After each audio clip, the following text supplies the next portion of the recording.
Good morning, students. Yesterday in our class we did formation of plateaus. Today we will be doing a classification of plateaus. Plateaus have been divided into few parts, in few types. One is the intermontane plateau, another one is Piedmont plateaus, and third one is the continental plateaus, fourth is the dissected plateaus. Okay. So today we will be reading out the classification, different types of the plateaus. First one, intermontane plateaus. Intermontane plateaus border around the fold mountains. Fold mountains के जो आसपास का area है, fold mountains के जो आसपास का area है उसे हम लोग इंटरमोंटेन प्लेट्यूज बुलाते हैं. They can either border them or be a part of the mountain range itself. हो सकता है कि वो क्या होता है, उसके किनारे किनारे होता है, माउंटेन फोल्ड माउंटेन के किनारे किनारे होता है. तो इधर वी कॉल देम एज इधर it is a border of the mountain और it is a part of the mountain range. हो सकता है कि ये माउंटेन है, ऐसे आपको स्पेस मिला, फिर एक और माउंटेन बना, तो ये एक रेंज भी बन सकती है. और this part is known as a intermontane plateaus. You can see this diagram. There are two mountain range. There are two mountain and जो इनके बीच में space है that is known as a intermontane plateau. पर ये land नहीं है क्योंकि land इसके नीचे है ना. तो ये दो mountain के बीच में ये जो space बचा वो intermontane plateau हुआ. They are the highest plateaus in the world. Intermontane is known as the highest plateaus in the world. They have nearly horizontal rock layers which are raised very high by the vertical movement of the earth. अब intermontane plateau के नीचे different layers, rock layers हैं जो कि earth की movement की वजह से क्या हुआ है, ऊपर हुआ है. Okay. For example, the plateau of the Tibet is an example of the intermontane plateau. It is surrounded by the fold mountains of the Himalayas, Karakoram, the Kunlun and the Tian Shan. ठीक है. तो ये जो आपका plateau of Tibet है बेटा, वो किसके कौन से माउंटेन को सराउंड करता है, तो Himalayas, Karakoram, Kunlun and teen शान को. ठीक है. तो इंटरमाउंटेन प्लेट्यू जो है वो highest plateau in the world. Piedmont plateaus. Piedmont plateaus are situated at the foot of the mountain. Piedmont क्या होता है, तो वो माउंटेन के फुट पर नीचे जो प्रेजेंट हो जाते हैं उसे हम लोग पिडमोंट प्लेट्यूज बुलाते हैं. One side of the plateaus bounded by the sea, plain और एन ओशन. और एक साइड जो प्लेट्यू का है उसके या तो सी होता है या फिर प्लेन एरिया होता है या फिर ओशन होता है. Okay. They turn page number 25. They are also called the plateaus of the denudation as the areas which were once high as the mountains. इसे हम लोग प्लेट्यू ऑफ डेनुडेशंस भी बुलाते हैं क्योंकि कभी एट अ टाइम, कभी पुराने टाइम में वो प्लेट्यू माउंटेन्स हुआ करती थी, पर डिफरेंट इरोजन्स हुई, बारिश हुआ, बर्फ गिरा, रॉक्स टूटे, उसकी वजह से उस माउंटेन की हाइट कम होती चली गई और वो प्लेट्यू में फॉर्म हुआ. इसीलिए उसे हम लोग प्लेट्यूज ऑफ डेनुडेशंस कहते हैं. For example, Malwa plateau is one of the example of the piedmont plateaus. अब see on page number 25 there is a map given, Arctic, there is a map, world map it is given which is having a different types of the plateaus. ठीक है. जैसे Canadian shield, Colorado plateau है ना, ये देखो माटो grosso plateau, आपका India में Deccan plateau, it is a plateau of Tibet in Asia, Iranian plateau, Arabian plateau. तो दीज आर द प्लेट्यूज. ये कभी हो सकता है कि एट अ टाइम वो एक माउंटेन भी हुआ करता होगा, है ना, पर बाद में वो क्या हुआ,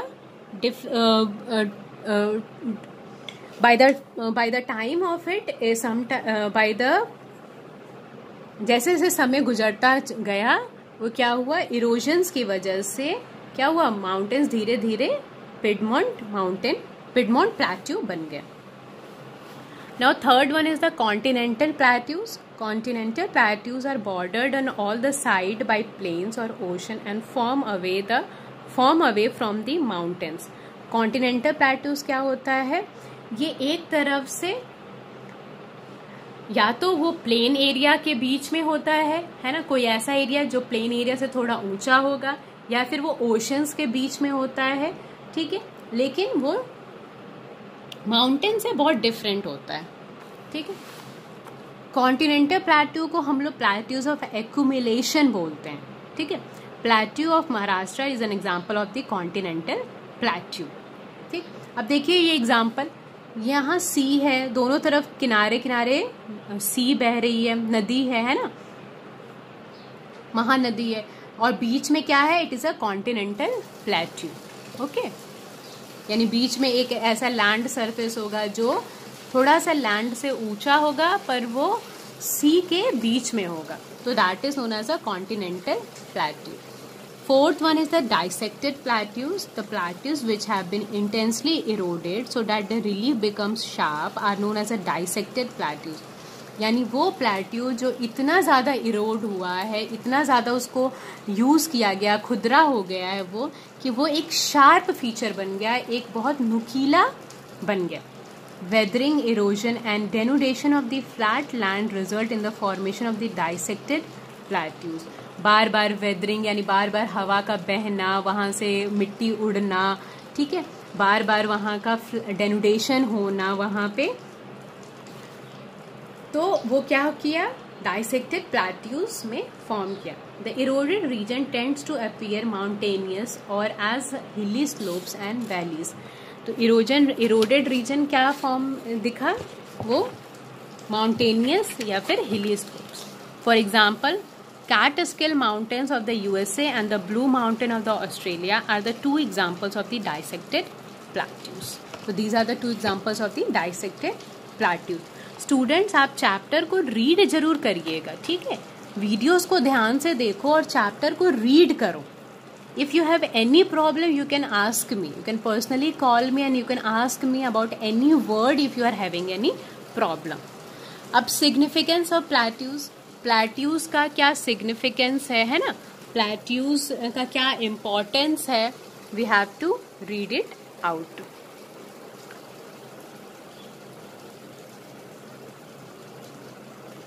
like mountains, plateaus are also the store house of the minerals, okay. यहाँ पे भी डिफरेंट डिफरेंट तरीके के मिनरल्स फाउंड होते हैं, जैसे कि कोल, आयरन, प्लेट्यूज में भी फॉर्म होते हैं।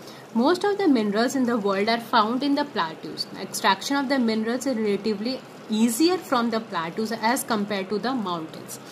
अब प्लेट्यूज में भी उतने ही मिनरल्स फाउंड होते हैं जितने कि माउंटेन्स में, लेकिन माउंटेन से निकालना मिनरल्स को उतना इजी नहीं है जितना कि प्लेट्यूज से निकालना है, ठीक है। अब जैसे for example, gold from the western plateaus of Australia, copper, diamond and gold from the plateaus of Africa, and coal, iron, manganese and mica from the छोटा नागपुर प्लेट्यू इन इंडिया। अब देखो ये डिफरेंट गोल्ड कहाँ से, Australia के plateau से, copper, diamond, gold और Africa के प्लेट्यू से भी, कोल, आयरन, मैग्नीज एंड माइका जो है वो छोटा नागपुर प्लेट्यू इंडिया से निकलता है ना। तो डिफरेंट मिनरल्स भी जो हैं वो प्लेट्यू से निकल सकते हैं। उसी तरीके से किसी प्लेट्यू से अगर रिवर फ्लो होता है तो वहां से इलेक्ट्रिसिटी फॉर्म किया जाता है, इलेक्ट्रिसिटी बनाया जाता है। Generation of hydel power at the edges of the plateaus, rivers from the waterfalls which provide ideal sites for generating hydel power. Temperature, cool temperature हो जाता है, वहां पे टेम्परेचर ठंडा होता है। At the edges of the plateaus, rivers from the cool climate, the elevated parts of the plateaus have a cool climate even in tropical and subtropical regions. Plateaus का temperature जो है वो कम होता है। Animal rearing and agriculture, animals को घुमाना, उनको खाना खिलाना, वहाँ पे रखना प्लेट्यूज पे, वहाँ पर खेती करना, वो इजी होता है प्लेट्यूज पे। Plateaus have a large grassland which are suitable for animal rearing, especially sheep, goat and cattle. ठीक है, When compared to other plateaus, the lava plateaus are richer in minerals and hence are used for agriculture as the soil is very fertile. ठीक है, जो लावा plateaus होते हैं वहाँ पे minerals ज़्यादा फाउंड होते हैं, जिसकी वजह से वहाँ पर खेती करना बहुत इजी हो जाता है, क्योंकि वहाँ की लैंड जो होती हैं वो ज़्यादा फर्टाइल होती हैं. Okay, so today we did different types of the plateaus. We also did the significance of the plateaus. Tomorrow we will be starting up plains. Okay, so read the chapter, and if you have any problem you can ask me.